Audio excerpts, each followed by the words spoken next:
बिहार के सियासतदार चुनावनामा की खास पेशकश। बिहार विधानसभा इलेक्शन 2020 के विशेष अवसर पर आप देखना ना भूलें बिहार के सियासतदार। इसमें हम आपको बताएंगे बिहार के सियासतदारों की कहानी।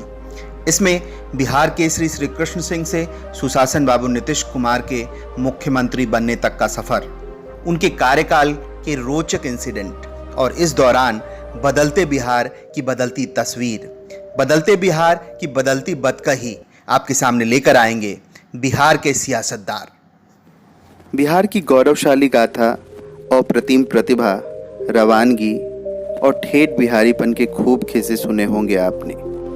चुनावनामा के आज के एपिसोड में हम बात कर रहे हैं उस राजनेता के बारे में, उस पॉलिटिशियन के बारे में जिन्हें महात्मा गांधी ने कभी बिहार का पहला सत्याग्रही कहा था। आज के एपिसोड में हम बात कर रहे हैं उस शानदार व्यक्तित्व के बारे में जो स्वतंत्रता प्राप्ति के बाद कांग्रेस के वन पार्टी डोमिनेंस सिस्टम का बिहार में अगुवा था। जी हाँ दोस्तों, आज के इस एपिसोड में हम बात कर रहे हैं बिहार केसरी, बिहार के प्रथम मुख्यमंत्री और श्री बाबू के नाम से जनमानस में लोकप्रिय श्री कृष्ण सिंह के बारे में। तो सुने इस मुद्दे पर प्रख्यात समाज वैज्ञानिक प्रोफेसर मनीषा प्रियम क्या कहती हैं, उनकी राय को सुने।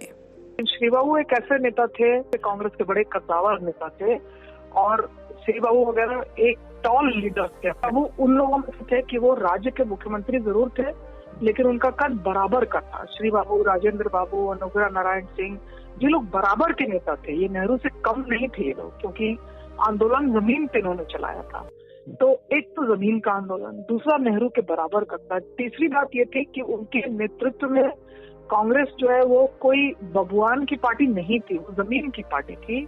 और बिहार में अगर आप समझें तो बिहार में कांग्रेस सोशलिस्ट पार्टी का भी गढ़ बहुत बड़ा था, किसान आंदोलन का भी गढ़ बहुत बड़ा था और नेहरू विरोध का भी गढ़ बहुत बड़ा था। तो इन सभी जो इम्पॉसिबल और डिफिकल्ट ऑफ पॉलिटिक्स थे, इन सबको एक साथ लेके चलने का काम श्री बाबू जो था वो करते हैं। चुनावी दौर में प्रवेश कर रहे बिहार सहित देश दुनिया के युवाओं को जरूर जानना चाहिए श्री कृष्ण सिंह के बारे में, उनके चरित्र के बारे में, उनसे जुड़े महत्वपूर्ण तथ्यों के बारे में।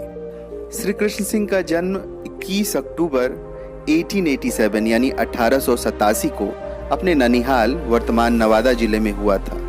शुरुआती शिक्षा गांव में प्राप्त कर श्री कृष्ण बाबू पटना कॉलेज से बीए और कालांतर में एमए और बीएल की डिग्री कलकत्ता यूनिवर्सिटी से प्राप्त किया। गांधी के आह्वान पर श्री कृष्ण बाबू मुंगेर से गंगा नदी पार कर लगभग 100 किलोमीटर लंबी कष्टप्रद यात्रा कर गढ़पुरा के दुर्गागाछी में सहयोगियों के साथ अंग्रेजों के काले कानून को तोड़ा था। ब्रिटिश फौज के जुल्म से उनका बदन नमक के खौलते पानी में जल गया था, पर वह हार मानने वाले नहीं थे।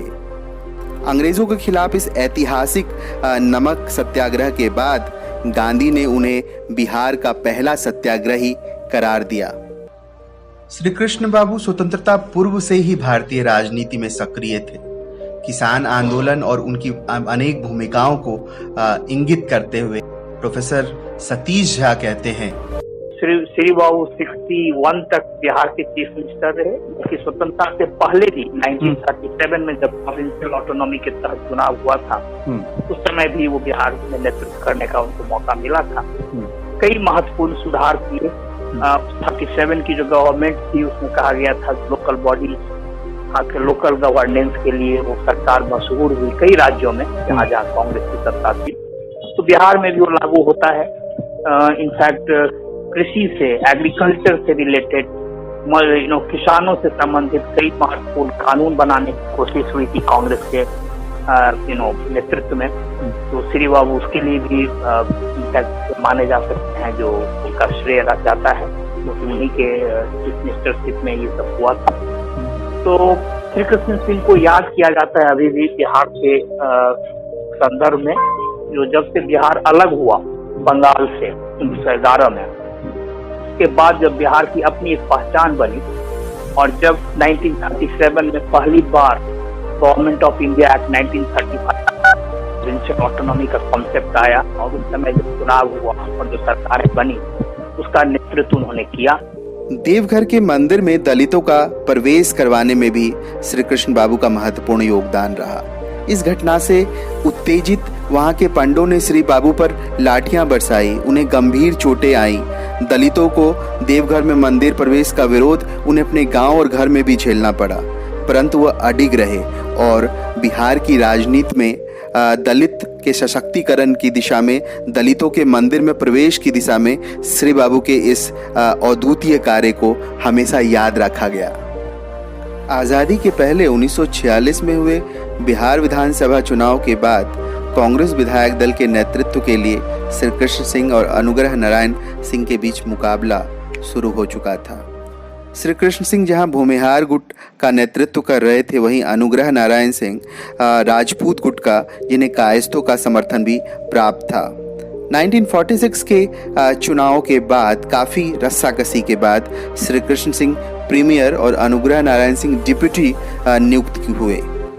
जमींदारी व्यवस्था का उन्मूलन करने वाले देश के पहले मुख्यमंत्री के रूप में शुमार किए गए श्री कृष्ण बाबू दिसंबर 1947 में श्री बाबू ने बिहार विधानसभा में जमींदारी को खत्म करने संबंधी विधेयक पेश किया।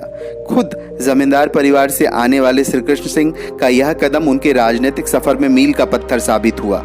श्री कृष्ण सिंह के इस कदम के पीछे स्वतंत्रता आंदोलन के दौरान बिहार में किसानों की बढ़ती जागरूकता और सक्रियता की महत्वपूर्ण भूमिका थी। स्वतंत्रता के बाद 1952 में हुए बिहार चुनाव में मुख्यमंत्री बनने के बाद श्री कृष्ण सिंह की स्थिति बहुत मजबूत हो चुकी थी। श्री बाबू का झुकाव शुरुआती दौर में युवा नेता केबी सहाय की तरफ था, जो जाति से कायस्थ थे, लेकिन कुछ समय बाद ही उनका झुकाव अपनी जाति के युवा MP सिन्हा की तरफ हुआ, जिसे नाराज होकर केबी सहाय अनुग्रह बाबू के गुट में शामिल हो गए। 1957 के बिहार विधानसभा चुनाव में हालांकि कांग्रेस को 210 सीटें प्राप्त हुई, जो 1952 से 25 सीटें कम थी। बावजूद इसके भूमिहार गुट बनाम राजपूत कायस्थ गुट की लड़ाई में श्री कृष्ण सिंह ने ही बाजी मारा। 1957 जुलाई में अनुग्रह नारायण सिन्हा के देहांत के बाद राजपूत गुट प्रभावहीन हुआ और 1961 में श्री कृष्ण सिंह का भी निधन हुआ।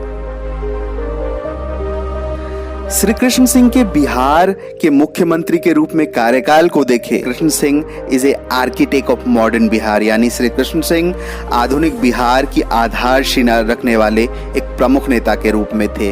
आधुनिक बिहार की आधारशिला में श्री कृष्ण सिंह द्वारा किए गए कार्य काफ़ी योगदान पूर्ण रहे, काफ़ी अनुकरणीय रहे।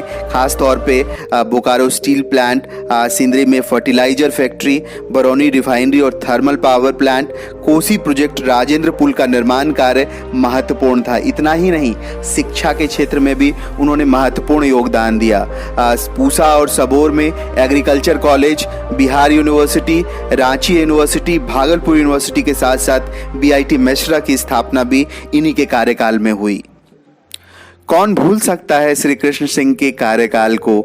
यही वह समय था जब पंडित नेहरू ने भारतीय राज्य की कार्यदशाओं को, भारतीय राज्य की कार्यशैली की जांच के लिए तात्कालिक फोर्ड फाउंडेशन के अध्यक्ष पॉल एपलबी को हिंदुस्तान बुलाया था। ये बात प्रचलित है, ये बात काफी लोकप्रिय है कि पॉल एपलबी ने अपने रिपोर्ट में बिहार को बेस्ट एडमिनिस्ट्रेटेड स्टेट, यानी सर्वोत्तम प्रशासित राज्य के रूप में चिन्हित किया था।